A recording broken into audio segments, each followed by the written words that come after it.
مجھے اماں نہیں اچھی لگتی تھیں. چھوٹی قمیصوں کا رواج ہوتا تو میری لمبی لمبی قمیصیں سلواتی، اور جب لمبی قمیصوں کا دور آیا تو انہوں نے لمبی قمیصوں کو گھٹنوں تک کروا دیا. اچھے سے اچھے کپڑوں کا ستیہ ناش کر دیتی تھیں. کسی فنکشن میں جانا ہو تو لاکھ منتیں کر لو، کبھی لپسٹک تک لگانے نہیں دی. کہتی تھیں جب دلہن بنو گی تو روپ نہیں آئے گا. اسکول سے نکل کر کالج آئے تو کس کر حجاب اڑا دیا گیا. کالج میں لڑکیاں بال کھولے اتنی پیاری لگتی، اور ایک میں ابھی سے بوڑھی لگنے لگی تھی. اماں کس کس کر میری 2 چٹیاں بناتی تھیں. بارہا کہا، اماں 1 چٹیا بنانے دیں، 2 کا رواج نہیں ہے، اور سکارف کے اندر 2 چٹیوں سے میرا چہرہ اچھا نہیں لگتا ہے. لیکن اماں کہاں ماننے والی تھیں. کالج سے بہت اچھے نمبروں سے پاس ہو کر یونیورسٹی پہنچے. سوچا اب میں بڑی ہو گئی ہوں، یہاں کچھ منمانی کروں گی. لیکن اماں نے یہاں بھی میری جان نہیں بخشی، حد ہی کر دیتی تھی. رات کو میرے سر میں تیل کی پوری بوتل انڈیل دیتی، کہتی کہ پڑھائی کی محنت سے بال نہ جھڑ جائیں. مجھے ان سے سخت چڑ ہونے لگی تھی. مجھے اماں بالکل بھی اچھی نہیں لگتی تھی. یونیورسٹی میں اتنے اچھے اچھے اونچے سٹینڈرڈ کے لڑکے لڑکیاں نظر آتے تھے. بہت سے لڑکے اور لڑکیوں کی جوڑیاں بھی بنی ہوئی تھیں، مگر میری طرف مجال ہے کہ کوئی متوجہ بھی ہو جائے، کیونکہ میرے سر سے کڑوے تیل کی بھبک آتی تھی. ایک لڑکا تھا یونیورسٹی میں، نہ جانے اس لڑکے میں کیا بات تھی کہ اس کے ارد گرد لڑکیوں کا جمع غفیر رہتا تھا.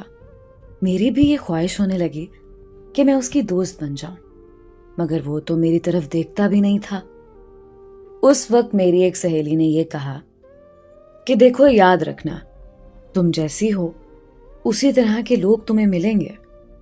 میں نے اس حقیقت کو تسلیم کر لیا اور پوری طرح پڑھائی میں مصروف ہو گئی. وقت گزرتا گیا اور پڑھائی مکمل ہوئی. رزلٹ آ گیا. یونیورسٹی میں میرے علاوہ ایک اور لڑکے نے ٹاپ کیا تھا، جسے آج سے پہلے میں نے کبھی دیکھا بھی نہیں تھا. میری سہیلی کا کہنا سچ ثابت ہوا اور میری شادی میرے جیسے اسی ٹاپر لڑکے سے ہو گئی، جس کو یونیورسٹی میں کوئی جانتا بھی نہیں تھا. اب ہم دونوں کی ایک پیاری سی بیٹی ہے. میری جو خواہشات میرے دل میں رہ گئی تھیں، میں ان کو اپنی بیٹی کو سجا سنوار کر پورا کر رہی تھی. جب لوگ اسے ستائشی نگاہوں سے دیکھتے، میں باغ باغ ہو جاتی. اب وہ بڑی ہو رہی تھی. اس کی چال ڈھال میں مجھے ادائیں نظر آنے لگیں. وہ جہاں سے گزرتی لوگ اسے مڑ مڑ کر دیکھتے، پر مجھے اب یہ سب اچھا نہیں لگتا تھا، بلکہ سچ پوچھیں تو بہت برا لگتا ہے. میں نہیں چاہتی کہ اسے کوئی بھی ایسی نگاہوں سے دیکھے. آج مجھے شدت سے اماں یاد آ رہی ہے، اور مجھے اماں کی وہ پابندیاں بھی یاد آ رہی ہیں جن کی وجہ سے وہ مجھے بری لگا کرتی تھیں. آج مجھے ان کی اپنے اوپر لگائی ہوئی پابندیوں پر فخر محسوس ہو رہا ہے.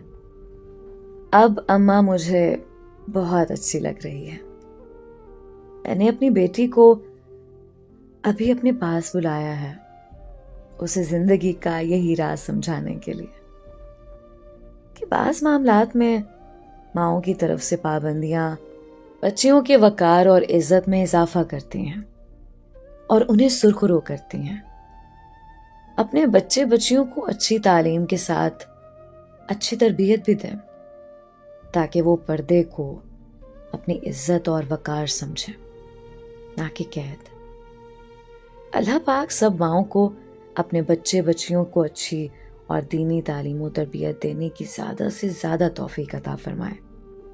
آمین یا رب العالمین.